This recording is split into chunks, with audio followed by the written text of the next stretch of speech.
مسلمانان بنسټي ښودونکي دي، دوی بې مثاله دي او موږ مسلمانان بخښنه غواړو. نه زه بنسټي ښودونکی نه یم، نه زه بې مثاله نه یم. زه وایم چې زه بې مثاله یم، زه بې مثاله رښتینی یم، زه بې مثاله عادل یم، زه بې مثاله مهربان یم، زه بې مثاله زړهسواند یم، زه بې مثاله مینهناک یم.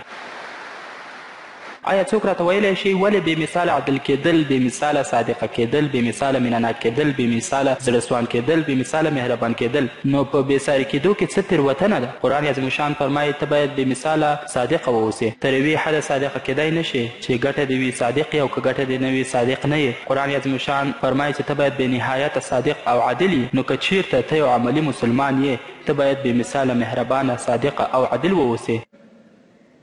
ته باید په صحیح لاره کې بېساری واوسې، په غلطه لاره کې باید بېساری ونه اوسې. خو یو مسلمان باید د قرآن په پیروۍ کې بېساری وي.